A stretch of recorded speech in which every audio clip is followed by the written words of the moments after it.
Olá, crianças, tudo bem com vocês? Eu estou com saudades. Bom, eu vim essa semana apresentar para vocês as atividades de matemática do dia 27/4 a 30/4.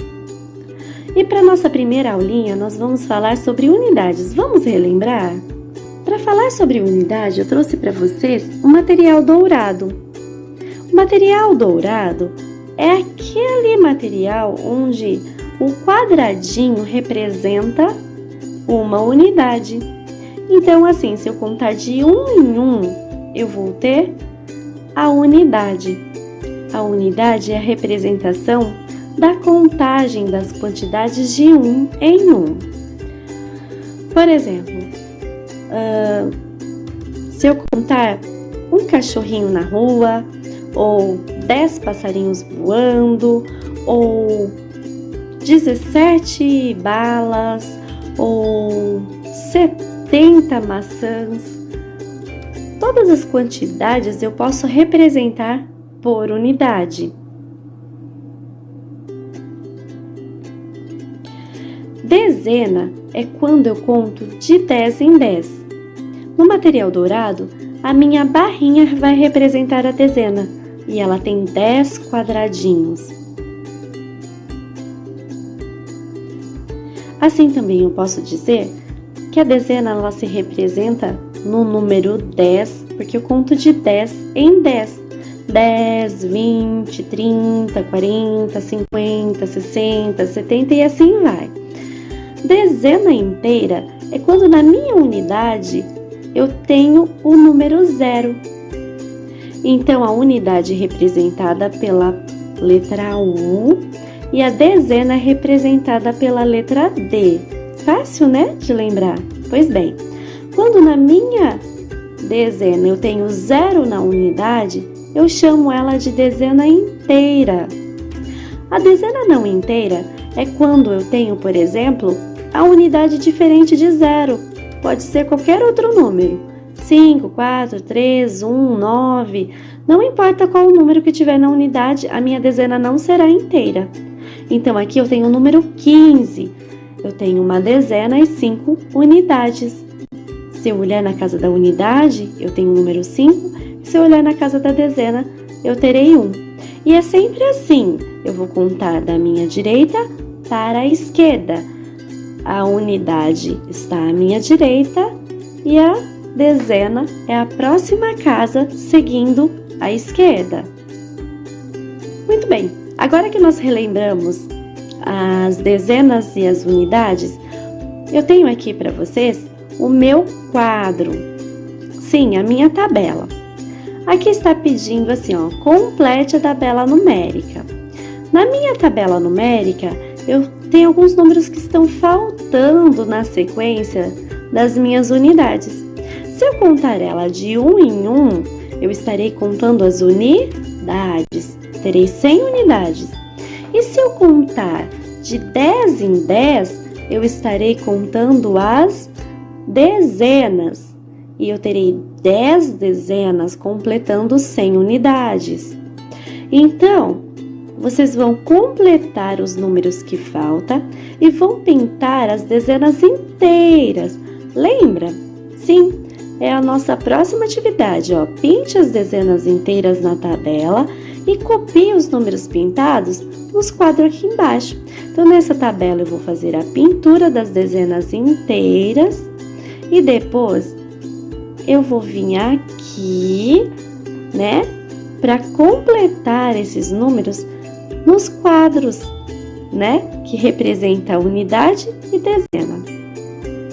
Feito isso, eu vou ligar corretamente o que se pede. 2 dezenas e 6 unidades. Onde será que está? Muito bem. 2 dezenas e 6 unidades. Lembrando que a unidade fica sempre à minha direita e a dezena à minha esquerda. Assim eu vou ligar direitinho. Caprichem!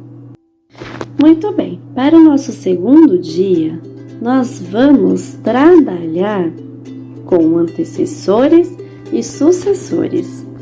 Isso mesmo.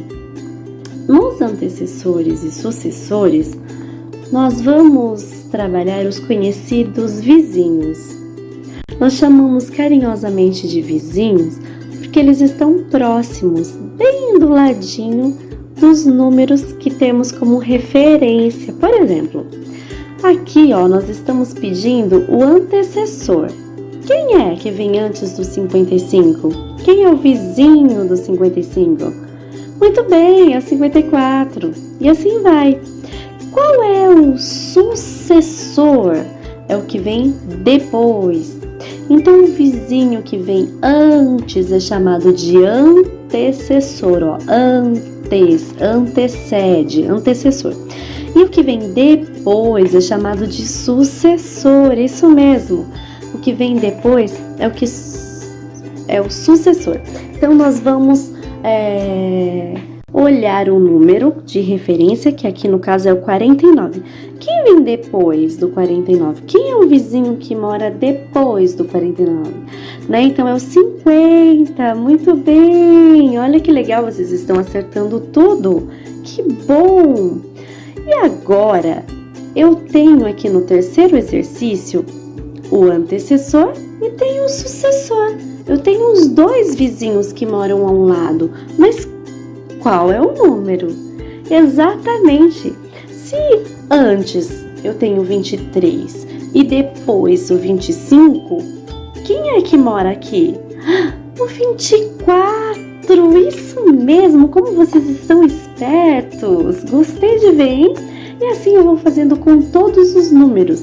Eu vejo quem mora antes, quem mora depois, para saber qual é o número. Lembraram de antecessor e sucessor? Não esqueçam, hein? Antecessor vem antes e sucessor depois. E o número, eu tenho o antecessor, o sucessor e preciso descobrir qual ele é. Combinado? Para o meu terceiro dia, eu tenho aqui a ordem crescente e decrescente. Vamos relembrar o que é ordem crescente e decrescente? Bom, ordem é o que organiza, o que arruma, o que deixa acessível de uma forma facilitada. Então, para me organizar de forma crescente, observe a figura. Eu começo do menor e ele vai crescendo. A palavra já fala, né? Crescente. Então, essas borboletinhas aqui da tela estão organizadas em ordem crescente, da menor para a maior. Já a decrescente, como se estivesse descendo, ela decresce, ela vai da maior para a menor. Então, relembrando que ordem crescente, os números irão aumentar, irão crescer. Eu posso somar mais um, tipo 1 mais 1, 2, mais 1, 3, mais 1, 4 e vou crescendo. É uma ordem crescente. A ordem decrescente, os números estão diminuindo. Isso mesmo. 9, menos 1, 8, menos 1, 7, menos 1, 6. Eles estão subtraindo, estão descendo, tá? Por isso que eu chamo de decrescente. Pronto, agora que nós lembramos o que é a ordem crescente e decrescente, vamos trabalhar as nossas atividades. Na primeira atividade aqui, do dia, nós vamos trabalhar a sequência crescente, a minha linha ela está crescendo do 1 ao 20. Então, vocês vão completar os números que faltam. E no exercício número 2, vocês vão continuar escrevendo os números de 2 em 2 em ordem decrescente. Lembra que nós vamos descer? Mas para descer, nós vamos ter que descer de 2 em 2. Então, 22 menos 2, 20, menos 2, 18, e assim eu vou descendo. E aí, até chegar ao número 2. Não é o 0, hein? Atenção, é até o número 2. A minha próxima atividade pede para que eu observe essa sequência de números. Estão bagunçados. Sim, a terceira atividade diz que estão bagunçados e que nós precisamos arrumá-los, organizá-los. De que forma? Em ordem crescente, lembra que crescente é subindo, é crescendo, é para cima, e decrescente é do maior para o menor. Lembrando que ordem crescente eles estão aumentando do menor para o maior, e decrescente eles estão do maior para o menor, eles estão descendo, diminuindo. E por fim, o nosso quarto dia, nós vamos trabalhar o gráfico. Gráfico também é uma forma de organizar informações. Eu organizo em um gráfico as informações que eu colhi, que eu pesquisei, que eu levantei, que eu organizei. Então vamos lá. Aqui nós estamos falando das cores preferidas lá da floresta de Bom Dia Todas as Cores. Lembra da história do nosso camaleão? Pois bem, na história do nosso camaleão, ele tinha sua preferência e toda hora recebia uma opinião diferente. Então nós resolvemos descobrir no meio da floresta quais eram as cores preferidas dos animais. E olha só o que descobrimos: o azul, o amarelo, o verde, rosa e laranja. Qual será que é o mais preferido, hein? Lembrando que num gráfico, a coluna, que é essa linha em pé, lembrando a coluna de uma construção, a coluna de uma casa, ela está representando quantidade. E a minha linha, isso mesmo, a minha linha, tal como a linha do caderno, tal como a linha do horizonte, aquela onde os meus olhos alcançam, ela está representando o meu objeto de pesquisa, que no caso são as cores. É sobre elas que eu estou falando. Então, eu tenho a quantidade e o objeto de pesquisa, que é as minhas cores. Então, aqui eu tenho azul, amarelo, verde, rosa e o laranja. Aqui eu tenho quantidade em 1, 2, 3, 4, 5, 6, 7. Então, como no gráfico está representado em quantidade de 1 em 1, tal como nós lembramos lá da nossa primeira aula dos materiais dourados. Lembra que os quadradinhos representavam uma unidade? Então, vocês vão contar também aqui por unidades. Então, hein? Qual será a cor vencedora? Aqui nós temos as perguntas, ó.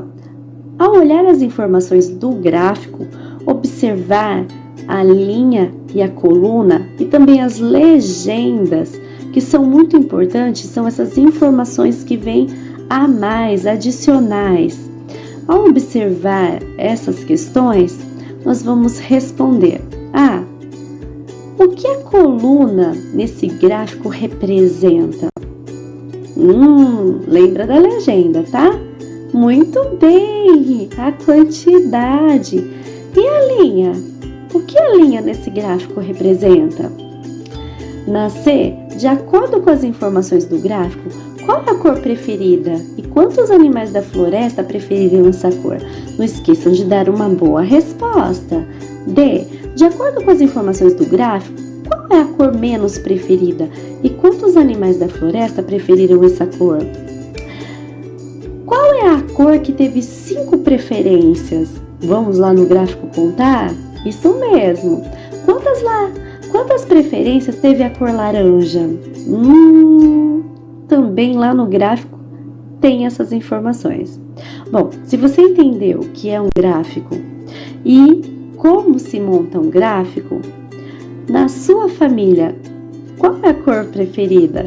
Faça uma pesquisa e monte um gráfico, tá bom?